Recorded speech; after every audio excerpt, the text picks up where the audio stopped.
All right, welcome into the Merrifield Sportsbook Show. It is January 7th as we record, January 8th, a big day for college football as the semifinals of the playoffs begin, and it just starts a weekend of playoff football.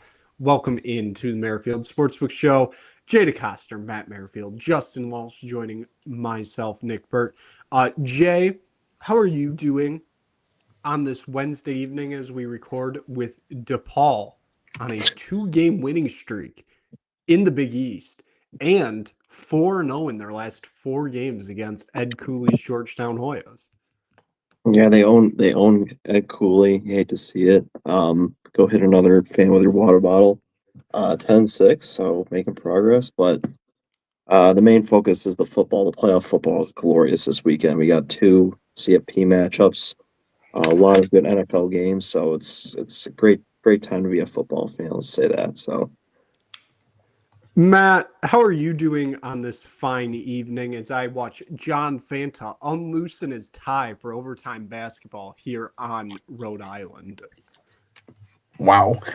I'm absolutely spectacular. The Flint Firebirds have never been more back. Deadline day has been.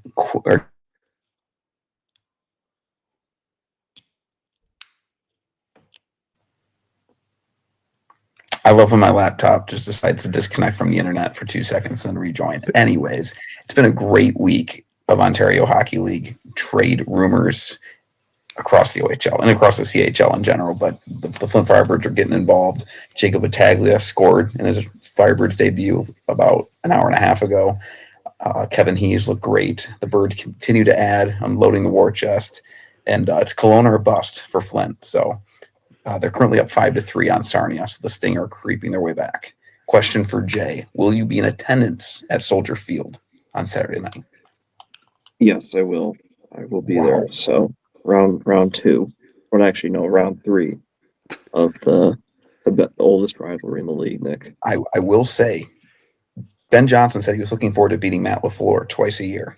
He has a chance to do And it. when people were roasting him for losing the first game, I was like, guys, you have at least one more, but there is a chance there is a third game, and that third one would be the most important one. So we'll see if he lives up to the hype. Or is Jordan Love going to play? I don't know. I've checked Yes, the NFL. yes, he is playing. And if he doesn't play, Malik Willis is hot take maybe better than Jordan Love. Thank you for the update, because for those who don't know, when your teams starts a 45-year-old at quarterback that hasn't played in 5 years, you kind of check out for the season. So I really don't know what's going on in the NFL. I know who made the playoff, but I got nothing for you guys. You just got Philip Rivers updates for us. That's Stop it.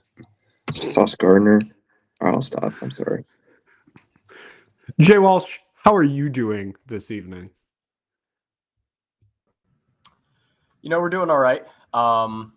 It's been a little bit of a hectic day, but we're here now. That's the important part. Looking forward to the playoff matchups in college football. Obviously, looking forward to NFL playoffs. Not quite as much as I would have been if a certain team from Detroit had done their job against the Minnesota Vikings and not lose when a team has, I believe they finished with over this, but at one point in the fourth quarter, they were at 3 net passing yards, and the Lions lost to the Vikings. So, yeah, not feeling great, but it's okay, because talking about the game last week, it was a win-win scenario. Either the Lions bettered their draft position, or Dan Campbell still owns Ben Johnson. So it's okay. Wow, that is some incredibly insightful stuff there, Jay Walsh. But honestly, you should be used to this. You should be used to the playoffs without the Lions, just like I'm used to the playoffs without the Browns, because it's just such a rarity. You shouldn't be expecting it. Oh, as a Detroit sports fan, I am absolutely used to my teams just continuously letting me down over and over again. This is nothing new. Yeah, I mean, no better way to put it. We are in mid-January basically right now. Both of our baseball teams have probably spent a combined $0 this year. So yeah, good times. But well, Did you want to add on? I was going to say, are we forgetting that the ghost of Kenley Jansen is now a Detroit Tiger? I did. Because that's definitely going to fix the team. That is true. Yeah. How about we get into some college football playoff action? Because what we saw last week was, I don't even know how to put it. We almost saw some old narratives, come back out with all the teams getting buys losing. Well, the only team that decided to show up of the bye teams may be the greatest team in all of football. And that is the Indiana Hoosiers, as they just stomped the Alabama Crimson Tide in the Rose Bowl. Ohio State loses. They look awful the whole game. They lose to Miami. Oregon just curb stomps Texas Tech. And Ole Miss and Georgia play a absolutely outstanding game that goes down to the final minute, and Ole Miss moves on. Matt, I'll go to you first because you are the one that's been pushing this Ole Miss narrative. Last week, big week for your narrative as it's took a step ahead. What are your kind of thoughts coming out of that quarterfinal week? First off, I love Trinidad Chambliss, and it's a crime against humanity that he didn't have a game like that on that stage a month ago, because he would have won the Heisman for what he pulled against Georgia last week. I truly believe that. But in all honesty, that game may have took 5 years off of my life because Ole Miss is such an infuriating football team to be a fan of. It has nothing to do with Lane Kiffin.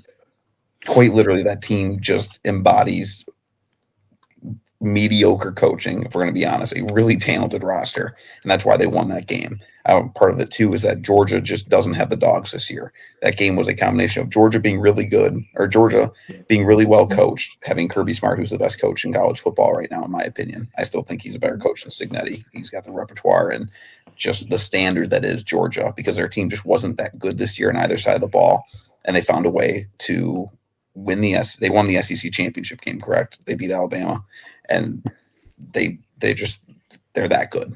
And obviously we run into an Ole Miss team that was a competitive game the first time around at Sanford Stadium, and Ole Miss was the better team. They tried handing the game away multiple times, especially in the first half. The tight ends for Ole Miss single-handedly, I tried to hand the game away at the end of the first half between the drops, not knowing the situation, running back in bounds instead of running out of bounds to save a field goal. Infuriating football to watch, but then it came down to it. Ole Miss made enough plays in the second half, and Trinidad Chambliss is a king, and I love it. Hotty toddy, baby. I can't believe they're 3.5-point dogs. I don't want to lead too much into it, but I mean, Ole Miss money line is the play this weekend, but you're going to give me 3 in the hook. That seems, in my opinion, that seems almost too easy, because Miami's look good, but I think Ole Miss's offense is. I think Ole Miss has the best offense in the country, and I don't think that it'll be a battle to watch them play that Miami defense, but I don't think that Miami offense has enough to score at all on Ole Miss, or enough. I just think the advantage leans to Ole Miss in this game, especially on a neutral field. So, hotty toddy, going to the title game. Jay Walsh, I'll go to you next. What are your kind of big takeaways here from the quarterfinal weekend? My biggest takeaway in particular talking about this game is that I do kind of owe both of these teams an apology, because I've doubted both of them throughout this entire season. Ole Miss a little bit less, because I said that they were a good team. I just didn't think that they were capable of, doing what they're doing right now. Miami, I doubted literally the entire way. So I'm hand up. Gonna apologize to the Miami Hurricanes. Got the job done against Ohio State. Yes. Go. Yeah. In terms of this game, I do agree with Matt that I don't know that Miami's offense is going to be able to put up a ton of points. However, I think Ole Miss is due for a bit of a letdown. I think Pete Golding's Cinderella run is over. I agree with Matt that I really don't think this team is very well coached in particular. I think they're just very talented, and I do I do agree with Matt's assessment that I think they were a little bit more talented than Georgia was, particularly offense versus defense. I don't think they can out-talent this Miami team. And as bad as Cristobal can be in big situations, I still trust him more than Pete Golding. I'm riding with Miami here. That defensive line is legit. I think they're going to cause Ole Miss problems on offense, and I think the Miami offense is going to be able to do just enough to get the job done. The 3.5 line does make me a little nervous because I definitely could see this being a field goal type game, but I'm going to go with Miami here minus the 3.5. And I like the under here because if Miami's going to win this game, it needs to be low scoring. They're not going to beat Ole Miss in a shootout. So I'm going to take Miami minus the 3.5, and I'm going to take the under 52.5 here. Jay, go to you next here. You have been one of the few basically the only believer on this show in the Miami Hurricanes the whole season. I know you picked them early on in the season to win the ACC, potentially go on a run. Did them beating Ohio State, even entice you even more into believing in them potentially making a run at a national title this year? Yeah, no, absolutely. And I think that's what's really scary about them is, Carson Beck didn't really do much in this game. He's kind of hit or miss. Mark Fletcher is really solid, but their front four is just so good. And you look at Lightfoot, you look at Bain, and just their linebackers that they have, like those are NFL caliber players that they have. I think that's, but Jay Walsh said, maybe Ole Miss is due for a letdown. Chambliss is awesome, but you're going up against a different beast in this Miami defense. Georgia's, like Matt said, they've lost some guys from last year to the NFL. They just lost so much talent that, that they're going to reload next year. It's just you're going up against a different beast now with this front four and front seven. So it's going to be interesting to see how Chambliss, goes up against them. So in terms of this matchup, I don't know. The 3 in the hook is interesting. I lean Miami, but the spread, I feel like Ole Miss can cover that, and it would be like a 3-point win. But I'm torn. I probably lean Miami in this spot just because of their defense and how good they are and how effective they are at getting the quarterback. So I probably lean Miami. And I guess another takeaway that I wanted to mention. Obviously, we didn't talk about Indiana yet.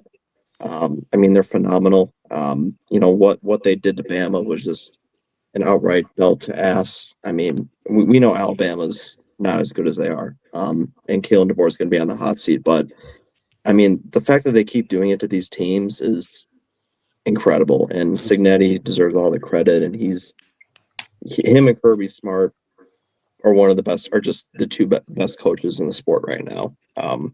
For those people who are saying Cignetti should go to the NFL, that would never work. He should stay in Indiana where he is. He has an extension.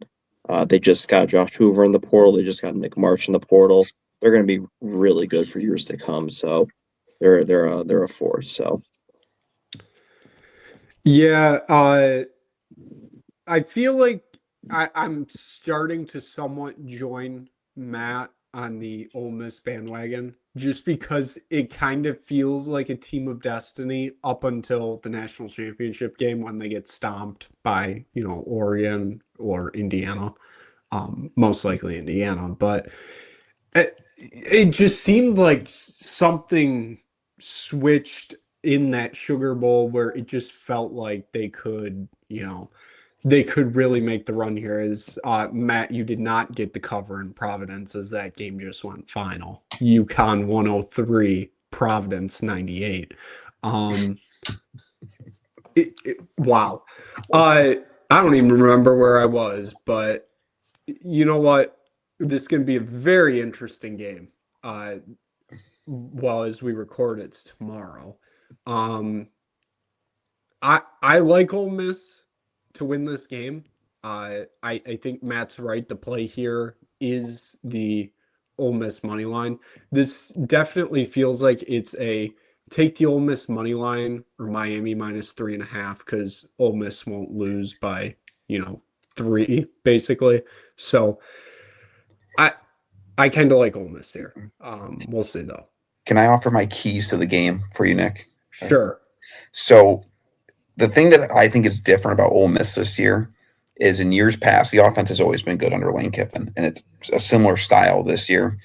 The difference is that their run game with Lacey, like I don't have to worry as much about Ole Miss kind of running themselves out of games because they love that they're like the fifth fastest team in the country in terms of tempo. They get to the line of scrimmage and they're going fast, but they seem to be more in control this year. And I saw it at times in the Georgia game where, even if they did have a 3-and-out, which it was very rare, but even when they do, or important third downs, they know when to slow it down to make sure that they execute. So I think that's the important thing because this Miami defense is going to be the toughest test they've had. So can they not basically carry themselves out of games to not play themselves and go too fast? And then the other side, Carson Beck's biggest issue is turning the football over.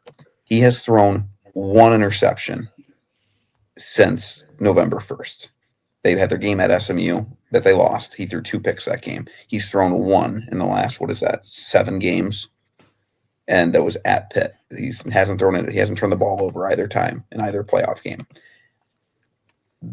Ole Miss has forced, 9 turnovers in their last 6 games. And the one game where they didn't force a turnover was the Citadel. So of their 5 last Power 5 games, they forced 9 turnovers, 5 of which have been interceptions. So for those reasons, I lean Ole Miss to win this game. And like I've said, I think that they can go out and win outright money line. But I think those are the 2 things just to watch out for. Is does Ole Miss kind of fall into their ways? They're keeping Weiss to call plays, so I trust him to manage the game properly. And then Carson Beck, we don't know. It's just going to be, he goes on the field. If he doesn't turn the ball over, then Miami's got a really good shot. But even 1 interception in this game, you give Ole Miss 1 extra possession, and you're really behind the 8 ball because even without the turnovers, Miami's offense has not looked potent, and it hasn't really all year. So I think that's the biggest, obviously, once again, the key to watch in this game. Okay. Well, let's move on to our other semifinal game. It is the Peach Bowl between Oregon and Indiana. We've seen this game already this year at Autzen. Indiana broke what it was like a 30-game win streak for Oregon at home or something along those lines. It was a game they kind of controlled from start to finish too. Obviously, Indiana coming off that huge win against Alabama. Oregon, I won't say equally as big, but that was another kind of, it looks impressive on paper. But if you really go in deep with it, Oregon didn't look impressive in the red zone, but it is what it is. Jay Walsh, I'll go to you first here. Your thoughts here on this game on Friday night. This is going to be another interesting one because, it shapes up very similarly to the Ole Miss Georgia game from last week. Obviously, same situation. One game was at Oregon versus the other game being at Georgia, but otherwise, it's very similar. Teams playing each other in the regular season, close game. And then obviously Ole Miss beat Georgia in the playoff game last week. I don't necessarily see this one playing out the same way. Again, the 3.5 line makes it really difficult, but I think Cignetti's going to have these boys ready to go again. He doesn't seem like a guy who's going to allow his team to really be kind of over celebrating the win last week and kind of almost take this one off. He's going to have them ready to go. Dan Lanning, I think, is going to have Oregon ready for this game because obviously they're looking for the revenge factor, looking to get back to the national championship for the first time since 2014 when they lost to Ohio State. But I don't necessarily see it happening. This Indiana team just plays so fundamentally sound, and when they want to, they can just ground and pound down your throat and control the game. So, I am going to lean the Hoosiers here. Like I said, the 3.5 line does make it a little tough, but I'm going to go Indiana. In terms of the over-under, no idea. This is a game that both of these both of these offenses are very capable of getting it done, but both of these defenses are also very capable of holding the other team in check. So, I mean, I could very easily see this being like a 20 to 14 type game, or I could see it being a 30-something type game. So, I mean, if I had to pick one, I would probably go with the over just because I think both of these teams are going to leave nothing. They're going to spare nothing in this game. They're going to throw everything out there. But I don't feel confident. I think Indiana -3.5 is the play. Jay, I'll go to you next. And you kind of alluded to it previously, but I wanted to ask you, what do you think was the kind of more shocking from last week? Was it Oregon shutting out Texas Tech, or was it what Indiana did to Alabama? Probably Oregon shutting out Texas Tech, because obviously a lot of us picked Texas Tech to win that game. We didn't realize how bad Baron Morton was and just the level of competition he faced. And you're playing BYU twice. Yeah, that's great, but the Big 12 was dog shit. And now you're going up against Oregon's defense, who has like a couple first round picks and maybe a second round pick on that defense. That's a whole different beast. So that kind of surprised me. I thought Texas Tech's defense was good in that game. They didn't put up any point. Like Baron Morton was awful, and that Texas Tech offense was just terrible. But to answer your question, yeah, that was more surprising. But in terms of this game, yeah, I'm all over Indiana again. Kurt Signet is inevitable. Mendoza's inevitable. They're just a well-coached team. Dan Lanning's great and all, but I just think it's Indiana's year. They have the magic, they have the talent in that team. They're so well coached. I'm leaning Indiana in the spot. It's going to be interesting though. You're going up against a better quarterback and Dante Moore. So, but I'm going to lean Indiana here minus the 4. I think that's pretty safe for me. So, give me the Hoosiers. Matt, I'll go to you next here. Out of these two teams, which one would you rather have your Ole Miss Rebels play in the national championship? Well, I think obviously I'd rather have the Ole Miss Rebels playing the Oregon Ducks, if with all due respect. And I think Oregon, that defense is really talented, as we saw last week. To answer the question that you asked, Jay, I still think the most surprising thing last week was Ohio State's offensive performance, because I guess I can justify Texas Tech's offense being the fact they hadn't played in over a month. That's a tough task to go out there against a defense that's fresh, flying around. If they play that game again next week, where both teams have had a game, I think it's a different game. Now, I still think Oregon deserved to win that game and probably would win that game. They were favored for a reason, but I don't know. I think we all can all agree that game, what was the final score? 26 to nothing. I believe so, yes. That those two teams aren't 26 points apart. I firmly believe that, but it's a game that happened, and Oregon came out and they won that football game. On the other side, Alabama just did what Alabama's done all year, and I bet against it because I thought, hey, you know what?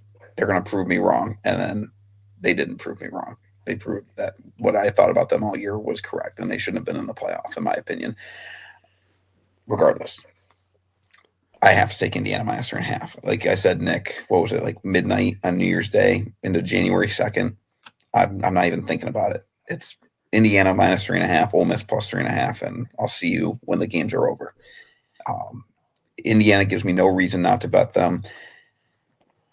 The other games in this playoff that have been rematches, obviously the Ole Miss Georgia game early in the year was a coin toss of a football game, as it was. Although Oklahoma beat Bama handily the first time around, there were parts of that game. Bama outgained them by like 200 yards, and there were things that Bama did well. They just turned the football over. I don't know if there's a path for Oregon to win. They were just outmanned that day in Austin. And I have no reason to believe that they're just going to automatically be better on a neutral field. Dan Lanning in a big game against Kurt Signetti, who's just a stone cold killer. And with how bad the red zone offense for Oregon's been, the fact that they don't have a running back room, they're down to 2 running backs, and they love to run 2 running back sets, concerns me, to say the least. I guess that allows them to be more creative offensively, which could create looks that Indiana hasn't seen yet this year. So I guess that's a spin in the positive direction. But I think I got to ride with the Hoosiers and whatever the hell that Bison's name is.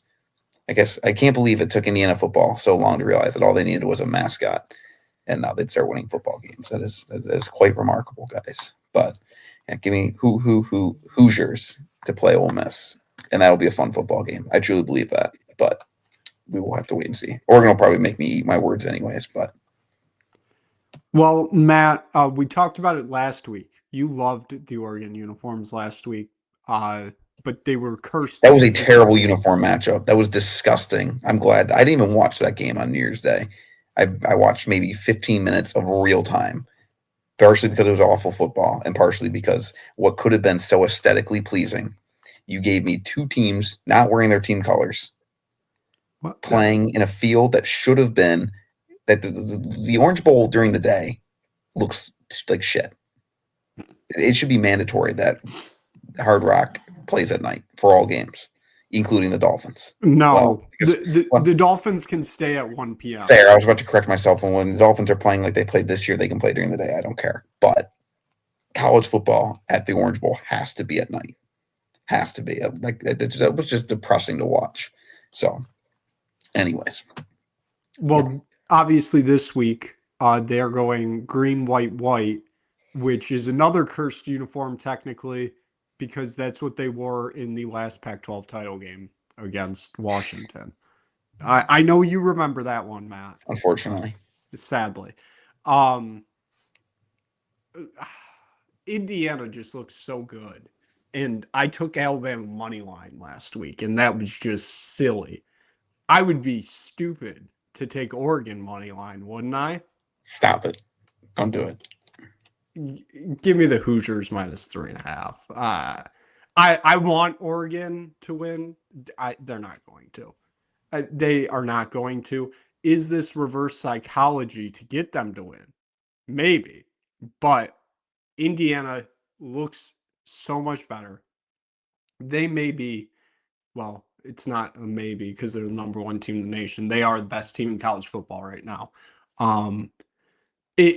I'll be honest, it has kind of the feeling, like not the same, obviously, because different sports. Indiana feels like UConn 2013, right? Or 2023 in the Final Four right now, where, it was going to be UConn that won the national title. That's kind of how this feels right now. You got, Oregon playing the role of like Florida Atlantic, or, Ole Miss playing the role of San Diego State. I don't even remember who the 4th team was that year. I'm just completely blanking on it right now. Oh, Miami. Miami is playing Miami. Yeah. There we go. Yeah. Who is Jim Larinaga in this context? Probably Mario Cristobal would be my guess. I mean, it's both Miamis. So let's just line it up there. I would associate Cristobal with Dusty May, if I gotta be truthfully honest. Okay. I mean, would it have to be Dan Lanning then? Well, because it feels like Dusty should actually be Pete Golding. I don't know. Okay. Who's Brian Fisher? Who's Fisher? Great question. Give me Indiana -3.5. Let's talk some NFL football. Wild Card Weekend is here. Remember when it used to be Super Wild Card Weekend? Well, I guess it's not super anymore because they just dropped that. It's just Wild Card Weekend now. Jay DeCoster, you already said you'll be there on Saturday, but we have some really good games this weekend and some kind of terrible ones. I obviously know what you're looking forward to the most. Kind of just give us other games you're looking forward to. Yeah, obviously Bills Jaguars has a lot of intriguing storylines. You got Trevor Lawrence and and Liam Cohen getting their next shot here. And then Josh Allen. This is it for the Bills, man. Like you don't have Mahomes in the playoffs anymore. Like that's their kryptonite. He's not there anymore. This is it for the Bills. I feel like if the Bills lose this game, Sean McDermott should be fired. And Trevor Lawrence has been playing some really good football recently. So I'm really excited for this Bills Jaguars matchup. I'd probably lean the Bills. I just think I think they can win the AFC. I think the AFC is just very weak this year, and the Bills can be that 6 seed that can just get hot and get to the Super Bowl. I still believe in Josh Allen. And if you're asking me to pick Trevor Lawrence versus Josh Allen in a game like this, I'm going Josh Allen. So that's a game I have a lot of intrigue with. Obviously the Bears Packers game. I mean, this is the biggest Bears game in maybe like 13 to 14 years. It's going to be intense. I mean, the Bears in their 2 matchups against Green Bay, they were outplayed for the 57 minutes in those games. And the second game, they got kind of lucky with the onside kick, somehow won.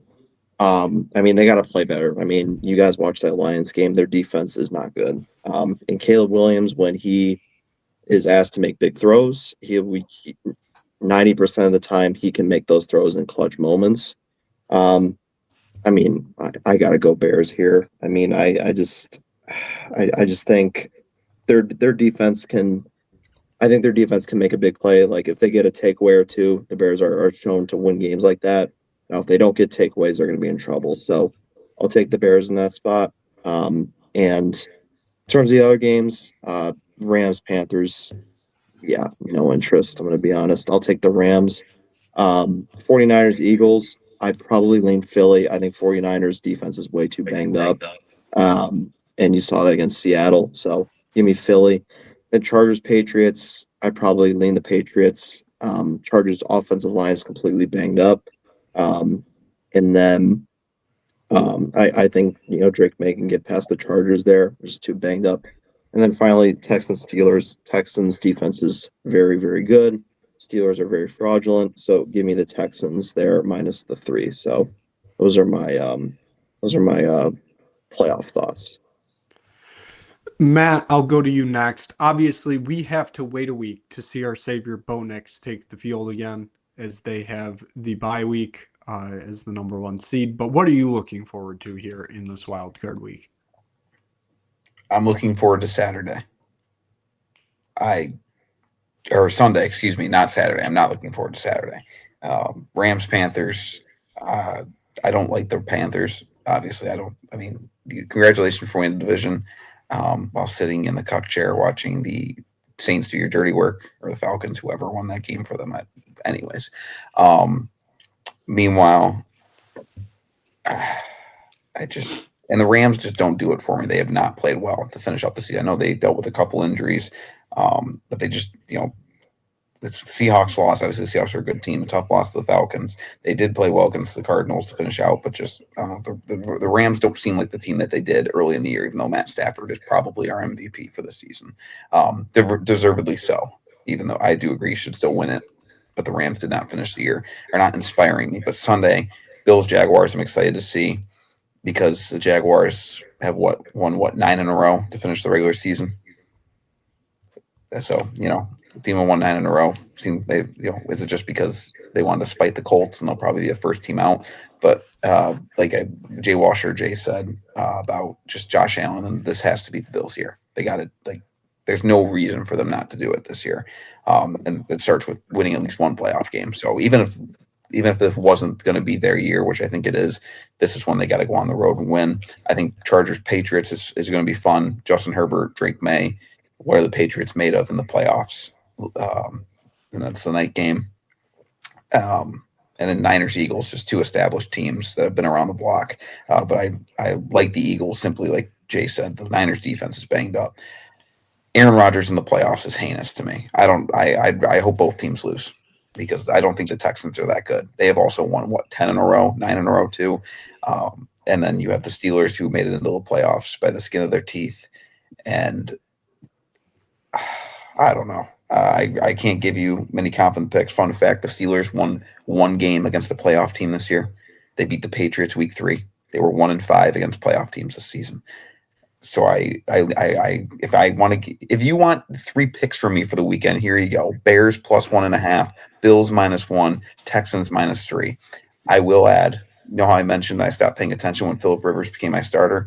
My final 3 weeks, I went 1-8 in my picks in the NFL between weeks 16, 17, and 18. So take that with what you will. Jay Walsh. Yeah, there you go. So those are my picks: Bears, Bills, Texans. I hate Sorry, it. Jay. I'm so sorry. All right, Packers money line it is. God. Okay. Jay Walsh, what are you looking forward to here this weekend? I kind of agree with what's been said so far. In terms of the Saturday games, Rams, Panthers, that really doesn't interest me very much, to be honest. Panthers are a good story. I wanted them to make the playoffs. I definitely thought they deserved it over the Bucs, but the Rams are going to win this game. Not really a whole lot to talk about there. Packers Bears is definitely going to be an interesting watch. It's hard for me to say this, even though I would like to say I was high on the Bears going into this season. In our preseason recaps, I picked the Bears to be better than the Packers this year. I picked them to be the second best team in the NFC North this year behind the Lions. Obviously, that part didn't work out, but I would like it noted I was high on the Bears. I usually don't like to go with franchises I don't think are run super well traditionally. However, I think the Bears are doing better now. I think they've Brother, you're a Lions fan. I'm aware. Trust me, I'm aware. And it's why I'm a realistic Lions fan. It's because I don't like to expect a lot out of franchises that are traditionally dog shit.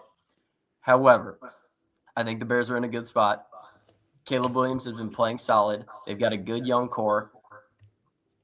I still don't think the Packers are very good. So for that reason, I'm going Bears money line here. I like the Bears here. I don't like the Packers. Go Bears. I do think the Sunday games are a lot more interesting. I love the Bills Jaguars games. I'm all about that game. I am going to talk about it more when we go through our picks because that's one of my picks. The Jaguars are winning this game. I'm over the Bills. Give me the Jags, but I'll talk about that a little bit more later. In terms of the 49ers-Eagles game, you guys both kind of said it. The 49ers, I don't think they're going to compete in this game, to be honest. I think the Eagles are going to win this, and I think they're going to win it big. The Eagles are my pick to get out of the NFC this year. I just feel like this is a year where they get into the playoffs and they lock in. They still have the most talented roster. That defense is unbelievable when they're firing on all cylinders. I think they're going to make life absolute hell for the 49ers offense. I think the Eagles win that game big. In terms of Chargers-Patriots, I think it's the Patriots, but at the same time, it's hard for me to pick a team that's inexperienced in the playoffs, which it's hard to say that about the Patriots knowing what they've done over the last 25 years, but this team is not very experienced when it comes to playing in big spots, both in terms of players, a little bit of coaching staff. Obviously, Vrabel has a little bit of experience in the playoffs, but not nearly as much as Harbaugh, obviously. I still think the Patriots are the better team, but I think the Chargers could make this very interesting. Monday night game does not interest me in the slightest. I don't even know if I'm going to be watching this game, to be honest. I don't like watching either of these two teams play. Watching the Steelers just do dirty things to the Lions, realistically the Lions doing dirty things to themselves in that game, and then just look like absolute dog shit the next week, but still somehow figure out a way to sneak into the playoff. I really don't like this Pittsburgh team. I haven't liked them all year. Give me the Texans -3, even though they're not a very fun team to watch either. The Sunday games are where it's at this week, for sure. Wait, what do you mean? You don't like watching Aaron Rodgers throw screen passes the entire time? That doesn't intrigue you? Yeah. Especially when his is DK Metcalf still going to be suspended? No, I think his suspension's No, over, isn't it? he's back. Is he coming back? Okay. Well, that still doesn't change my mind, but oh my god, this is going to be a disgusting football game to watch. All right, let's get to the picks here. Obviously, there's only 2 college games, so I can already feel we're getting a mess of picks from everybody here tonight. Can't wait to see what we get. Matt, I'll start with you tonight. Let's see where are we going here with the parlay. Oh, I didn't know if we were doing a full parlay this week. I guess we can just ride. Yeah, the I didn't. I mean, didn't it either. can be picks. I don't care. Like it doesn't. So really matter. random, like Yeah, sure. In terms- from your EPL. I'm just kidding. Sure. Well, in terms of our picks that we've been posting each week, I feel like just our college picks apply for the record and everything. If you have other picks for the week, NFL picks, I guess that can be included. But for me personally, my 2 picks for the weekend officially: Ole Miss +3.5, Indiana -3.5. And if you're feeling frisky with me, you probably already put $10 on Ole Miss money line on New Year's Eve night or New Year's Day night. So you also may have sprinkled a future before the quarterfinals on Ole Miss at +1,400 to win it all. $1 to win 15, Jay. Damn, Hey, the future king right here. we took the $5 bonus bet that FanDuel handed me for some reason on New Year's Eve, and we are turning it into gold. Midas hands, baby. Ole Miss, Trinidad Chambliss, take me to the promised land, baby. So, anyways, those are my 2 picks. I have the 3 NFL picks, but I don't feel like repeating them because they probably won't hit. Do you want to throw anything else in there? College hoops, soccer, women's hockey? I don't know. Let's see. Fade whoever, or not, don't fade. Take whoever Marquette's playing this weekend. And probably whoever's playing Kentucky. Shout out Missouri, 12.5-point dogs tonight, winning outright in Lexington. Mark Pope, going to be on government cheese. What do we think the Michigan because Michigan State's having another zone game, and historically, They're 12.5. okay, you should lay the 12.5 because MSU in the zone games absolutely annihilates teams. I think that's like a known fact. I don't know, but they destroyed USC. I don't know. I'll take the under 0.5 fans tossed from the game. Or former players. No way to have this choice. I don't know. I was Paul Davis will be there. Oh, good Lord. He will How be many there. twisted teas will he be served for? Jeffrey Anderson, of all people, is the one who decided to say something to. Mr. High He needs needs himself. Jay Walsh, what? Matt, did you have something else? Oh, I was going to say, let me check my email. I still get the media emails from Michigan State. Let's see if I got the email about attending the press conference that he had yesterday. Let's see if Matt sent that out. While Matt looks for that email, Jay Walsh, I'll let you go with your picks here. For sure. I'll start off with the college ones. We've already talked about them. Miami -3.5, Indiana -3.5. In terms of NFL, Bears money line. Love it. Give me the Bears. Jags money line over the Bills. Like I said, I'm out on the Bills. I don't think that they're a very good team. I honestly don't really know why they're favored in this game. Jacksonville has looked like the better team throughout the entire season. They're the hottest team in the NFL. Trevor Lawrence has been playing like one of the best quarterbacks, if not the best quarterback in the league over the last few weeks. It's at Jacksonville. I don't understand why the Bills are favored in this game. And I know it's probably a sign that Vegas is trying to bait me into the Jags. I'm absolutely falling for it. Give me the Jaguars in this game. I think that they're the better team.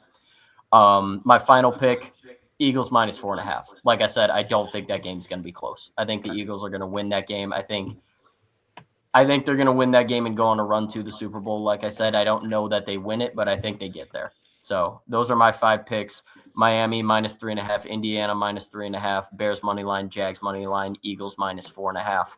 I don't know if my lock of the week is able to apply to NFL games or if we're just going with the college games. If we're doing lock of the week for NFL, I'm going Eagles -4.5. If not, give me Indiana. Jay, I'll go to you next here.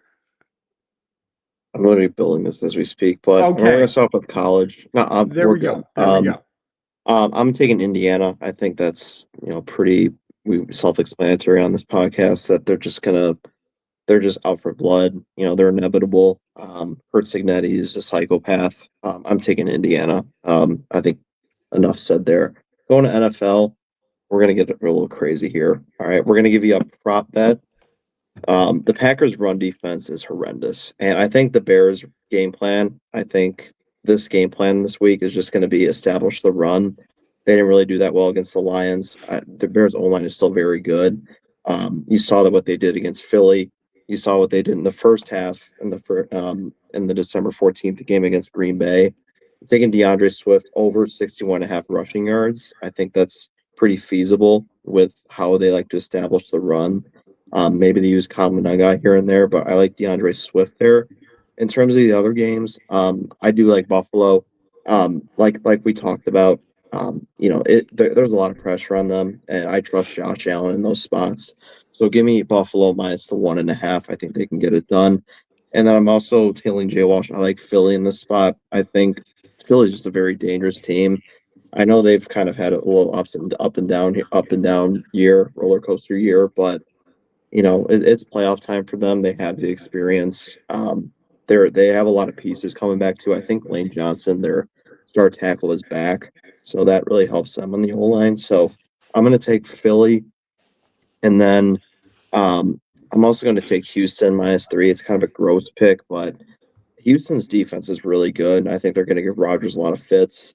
And Pittsburgh is just not good. They're bad. I think Houston. I think CJ Stroud kind of figures it out here in the playoffs, and I mean their defensive line is nasty. So give me Houston minus the 3 in that spot. So those are the picks for the weekend. All right. With the picks for at least me this weekend, give me Ole Miss money line. I kind of already said that it's either money line for them or Miami -3.5. Give me the Ole Miss money line. Give me Indiana -3.5. And then since I am an NFL owner, I'm not allowed to gamble on games because that is written in your agreement that you have to sign. So I will not be giving gambling advice for the NFL at all. So Roger Goodell, if you are watching, I am not giving away advice. Give me the Packers -1.5. Known Merrifield Sportsbook Show listener, Roger Goodell. Yes. I know he's hunting us out. So, yeah. And then it is one of my favorite weekends of the year. It is FA Cup, 3rd round action. You're getting insane matchups all over the place. So I'm separating this from my football parlay because I got 5 screaming picks here, and I'm not building an 8-leg parlay here. We're not getting that crazy. So we're starting off on Saturday. Give me Matt Merrifield's Leicester City to get a victory over Cheltenham Town. Leicester is -190 to win this game in 90 Are we in minutes. League One? No, you are still in the championship. Good. Okay. Oh, and by the way, you're 12th in the championship. Yeah. I didn't ask where we were. I just want to make sure we were still in it. Well, Yeah. just got to make sure you're keeping form of your Stay team. above the red, baby. We're a sleeping giant. Just you wait. Okay. When was the last time Newcastle won a Premier League? I'm not a Newcastle fan. I'm a Chelsea know. fan. Well, When's Leicester's last trophy? probably. Did we win the FA Cup? They won the COVID? Premier No, League. No, we you win the won the FA Cup? FA Cup like 4 years ago. Yeah, it was like 21 or something like that. I remember that. That's when I like half paid attention to soccer during COVID. All right. Let's continue on here. Give me over 4.5 goals in the Man City versus Exeter City match. That is -102. We're moving on to Sunday here. Give me West Brom to win. They're +175. They fired Ryan Mason a day ago. So that's the new manager bounce there, even if it's an interim. Give me West Brom.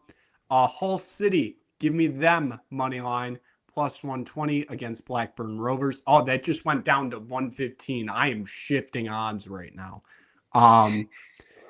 And let's close it out with Norwich -185 versus Wasall. Did you just make a parlay on all championship soccer? This is the FA Cup. Yes. Oh, okay. But yes. Wow. So, like I said, I love this weekend. Actually, no, I'm adding in one more pick because give me Aston Villa +175 against Tottenham Hotspur. Oh, is Villa +170? Oh wait, no, never mind. Oh, wait. Yeah, the FA Cup, right? Yes, but they're Okay. still underdogs in this game. How is How? I don't know. Brentford in 5th? What? Brentford's in 5th in the Prem right now. Something like that, yeah. What? They lost their manager, hired a set piece tactician, and they are now sitting much higher than where their manager went. Surely Tottenham is not sitting below Brentford, and nor is Newcastle. Surely Matt, what are your Tottenham didn't hire Brentford's manager. Matt or Jay Walsh, what are your thoughts on Ruben Amorim getting sacked the other day by Man United? I don't know what that means. You don't know what getting sacked I know what means? sacks means, but I don't know anything you just said. I know Man United.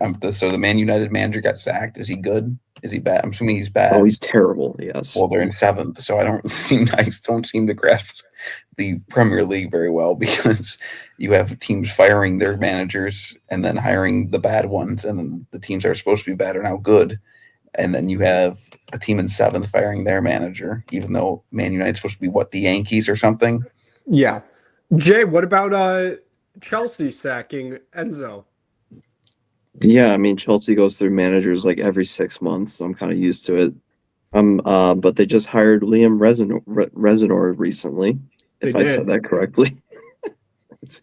So, I mean, it's a new era for the Blues. I can't wait for him to be sacked in 6 months because they've gone through like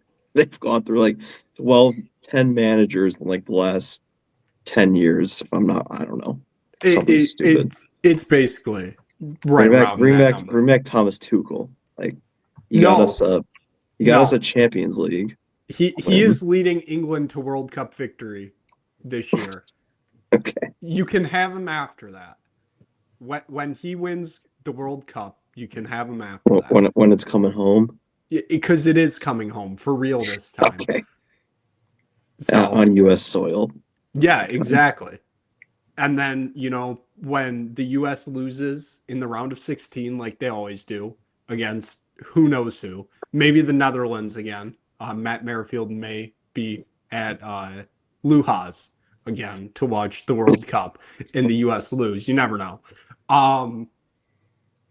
Then we can get Pochettino back to Tottenham, and people will be happy for 2 months, and then they start losing again, and then everybody wants him sacked again. It's just an endless cycle. Jay Walsh, then Eddie Howe can get fired from Newcastle, and it can just cycle through here. So, yeah. That's our soccer talk. Yeah, you guys will talk hockey, and then I'm getting the soccer. That is our quick kick around the pitch there. I did want to give credit to you though, Jay DeCoster. And Matt Merrifield, I guess, too, because me and Matt talked about it. Jay Walsh, you didn't suggest it. So last week on the show, we talked about the 2027 Winter Classic. Jay, you said it would be a good idea for them to hold it at Rice-Eccles Stadium. That is where they are going next year. So, congrats They to you. actually announced that? Yeah, they announced that today. The Mammoth will be playing the Avalanche on a date to be determined in 2027. So shout out to you for calling that. I know me and Matt talked about it too, so kind of shout out Matt too. But that wasn't documented on video, so only Jay can get full credit here. Matt, I do want to give you a little bit of a quick segment here. For you to air your grievances about the U.S. men's hockey team. Oh, I was not prepared for this. Oh, I mean, if JT Miller gets a second of ice time in Milan, I swear to God, I saw a projected lineup today. I'm not sure who even posted it. I was too mad when I saw the projection. It was Kyle the Connor, NHL. The NHL. the NHL promoting woke nonsense with Kyle Connor being a healthy scratch while JT Miller gets ice time. Guys, it's 2026. Isn't Kyle Connor second among Americans in scoring this year? I know Jason Robertson's first, which he should be on the fucking team. I haven't gotten to that yet. But Kyle Connor is like the only thing relevant up part of the Winnipeg Jets. Him and Scheifele. Also, Scheifele should be there, but if the Canadians want to shoot themselves in the foot, be my guest. I don't know. I hate the fact that my country is building a team to play somebody you might not play. Guys, there are 11 other teams at the Olympics, 10 other teams besides the Canadians. Why are we just trying to beat the shit out of one team? Let's win a gold medal for the first time in 46 years. It's been 46 years. That's pathetic. Do you believe in miracles? Yeah, let's get Al Michaels' geriatric ass out there and have him call hockey instead of Kenny Albert. No disrespect to Kenny, but good Lord. 49 points in 41 games this year for Kyle Connor. He's going to be riding the bench for JT Miller, guy who got kicked out of Vancouver for reasons I don't even really fully understand. Nick, you can probably explain it better than I got nothing for you there because that was a bad situation. Nothing strikes fear in the eyes of foreign nations like JT Miller with 22 points in 35 games and a minus 11 rating on a dog shit Rangers team. Oh, but Vincent Trocheck's going to be the fourth line center. Can't wait to watch that. What are we doing? Brock Nelson's not going to be playing center. Why is Brock Nelson going to the Olympics if he's not going to be playing center? That's the only reason you would have him on the team. And if you want him there as one of the scratches, great. Him and Vincent Trocheck can hold hands and switch off each game playing fourth line center, I guess. But JT Miller playing on this team pisses me off so badly. Also, Connor Hellebuyck shouldn't be there. The guy stinks. He's not even playing that well this year. And now we're going to put him on the international stage where he has a track record of not playing very well in big games. It should have been Spencer Knight. In my opinion, Spencer Knight should have been the third goalie. They should have just brought him, let him sit on the bench, get the experience. They did that with Jonathan Quick in 2010, if I'm not mistaken. And then Quick was very good in 2014. He was not the reason why the U.S. did not win gold that year. The Canadians were. Well, don't worry. We got the Kachuk brothers out there to beat the shit out of Tom Wilson and Anthony Cirelli. Even though fighting is banned at the Olympics, yeah. Well, I just hopefully we get pucks on net because I don't think the Canadians are going to stop any of them, unfortunately for Nick. But I don't know how these teams. I don't know. I'm not quite sure what the game plan is here. You know what? What's going to piss me off is that Sweden will probably win the damn thing, or Finland. That's going to be all for naught. It's going to be all this bickering, and we're going to be fighting over a fifth place finish. And then Latvia or somebody's going to come out with a medal. But can't wait. Make sure you guys have USA Network.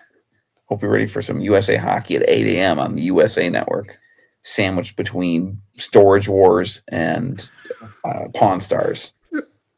Didn't you see, though, Matt? USA Network is going to be 24/7 Olympic coverage. Wonderful.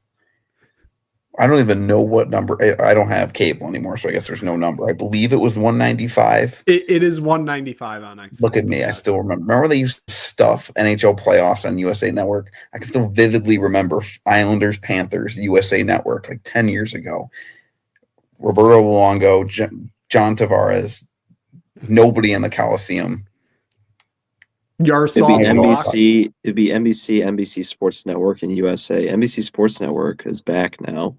Yes, if you don't want to stream if you want to get rid of your Peacock subscription, you can just go on NBC Sports Network. The national coverage leader for Penn State basketball for some reason. Every time I turn that channel on, Penn State's playing and drawing up a woke nonsense final set. What the fuck was that yesterday? Penn State played so well down the stretch. I love Mike Rhodes. And then he calls timeout, and his game plan is switch Landenborg onto your best player and then have him panic and catapult a shot from 40 feet. Can we also talk about why in the hell are you taking a timeout before advancing it down the court? I don't hate it, I guess. Now, first off, college basketball should have the automatic advance. Every other sport in college or every other basketball league has that, if I'm not mistaken. Even women's college basketball has it, does it not? It does. So what are we doing? Every other organized form of basketball, from 5 years old all the way up to senior leagues, YMCA, everything in the middle, from the NBA to the Turkish league, has automatic advance after timeouts. Why does college basketball not have it? MHSAA high school basketball doesn't even have a shot clock, and they have it. Which is a completely separate issue. But even the MHSAA can get it right.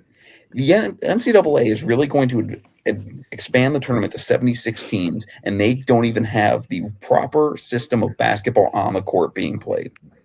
They are an unserious organization. Now, I know we've discussed that at length on this show this year about other issues with the NCAA, but good Lord. Speaking of issues, can we talk? This is a different game. Can we talk about Micah Shrewsbury, the GOAT, storming, charging at the ref like he wanted to fight him? Because first of all, that was the worst call. He did want to fight him.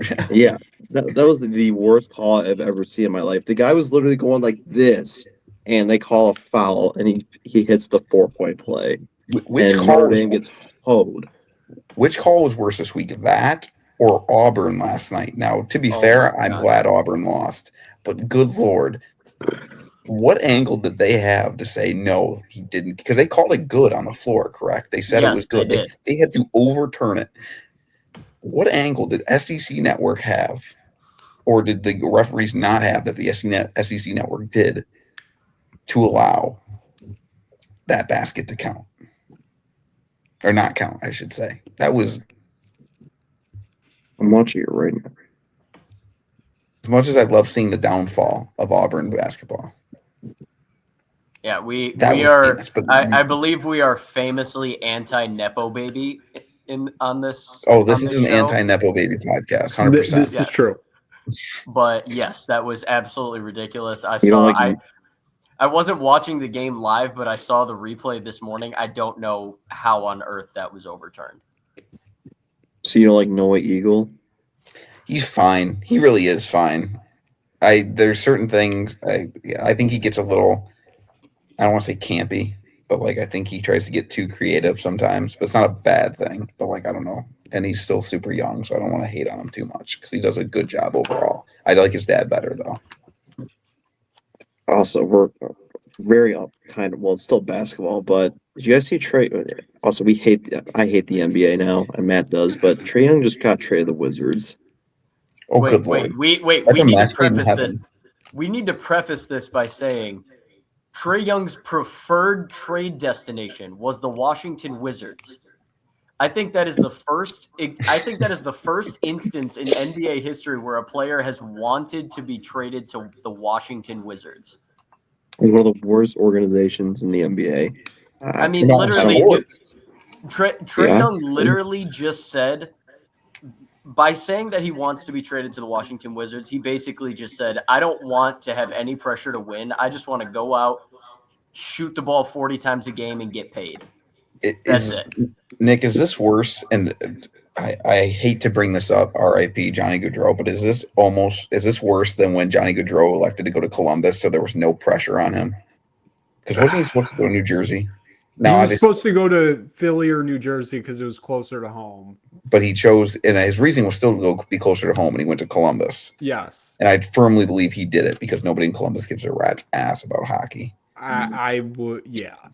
I'm just saying, like that's the vibe it gives me. Do you think they follow the Ohio State hockey team more than the Blue Jackets there? They don't even follow the Ohio State hockey team in that city. They don't care.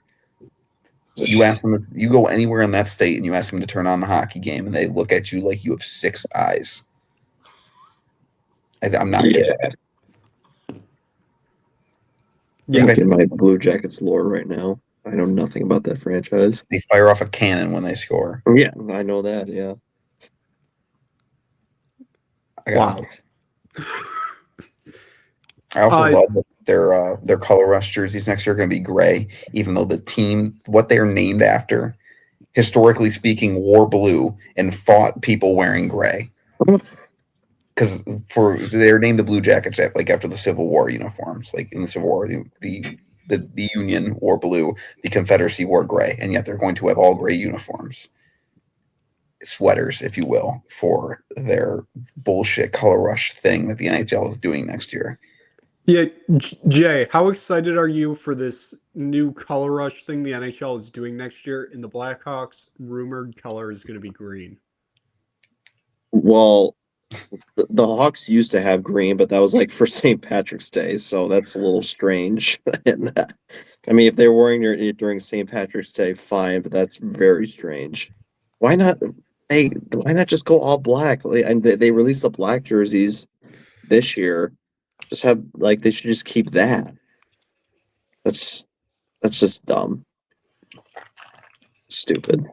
Yeah. So they're just trying to copy the NFL color rush. We got to bring that back. Get rid of the NFL rivalries jerseys and bring back the color rush. I need to see the Seahawks neon greens, and then the the Jaguars all teal or something. The Jaguars remember it was that honey gold? mustard. Yeah. They were honey mustard. Honey mustard. Yeah. However, glad you brought that up. I don't know why I'm wasting time. We could just end this. This is not necessarily be shared on the internet. The Seahawks should actually, those helmets they wore, their rivals' helmets, those should be their full-time helmets. I think that's the biggest takeaway I've had from the NFL this season, is that there is no reason for them not to wear that every week. False. What do you mean false? Those are not the uniform, just the helmets themselves. No, they should be wearing the throwbacks. The throwbacks, yes, the blue throwbacks are very nice. With the silver helmet in the old Seahawk. I can't wait. I mean, I guess we're kind of already reaching that point, but as an NBA, can we skip over throwback jerseys from the mid 2000s? Because you don't like the Cavs 2000s throwbacks? Those ones are fine, but there were some bad uniforms. You don't like the Hornet. You don't like the Hornets court with the blue. Oh my god! I think of the Suns jerseys from the mid 2000s. We could just skip right over those. The Rockets, the Raptors, the Raptors jerseys with Vince Carter, that's for the 90s. Well, that's the Chris Bosh era. The Chris Bosh ones, skip. The Bobcats, skip. Who else? I'm trying to think of other bad ones off the top of my head. The Brooklyn Nets ones were pretty ugly. Or I guess the New Jersey Nets at the time. There were some. I mean, OKC. I don't know. OKC needs to wear the Supersonics jerseys. No, this isn't the NHL where teams are taking their cultural appropriation. Yeah, no, we don't do that. But that's what the Grizzlies did when they were in Vancouver. I agree, and that's cultural appropriation. Get that out of the NBA. Nick, I will say, when we got duped into thinking the Winter Classic was going to be in Bristol, I told my dad, and he goes, "Oh, so they're going to have the Carolinas going to play Boston and wear the Whalers?" And I was like, "No, not that Bristol, not Connecticut." He's like, "Oh." I was like, no, the Angel's not going to culturally appropriate on national television. And also know why. They have where would they play in Bristol? Outdoors. They would just play on the ESPN campus, even though the game would be on TNT. Yeah. Wow. All right, let's end this. Yes, Yeah. I agree. We have rambled on a lot here, but thank you so much for watching this episode of the Merrifield Sportsbook Show. We will be back, of course, next week with another. We'll probably be rambling on again because there's going to be even less football next week as the shows wind down here for the football season. There's less and less football, so that is kind of sad, but we're starting to get into more basketball here. Looking forward to it. Oh, I forgot. My last parlay pick. Seton Hall money line on Tuesday when they host UConn. Because UConn always loses at the Prudential Center. Give me Seton Hall money line. I know it's 6 days away. We'll remember that. Thank you so much for watching.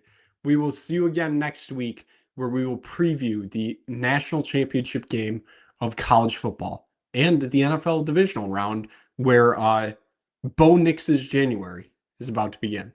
So thank you so much for watching. We will see you again soon for another episode of the Merrifield Sportsbook Show.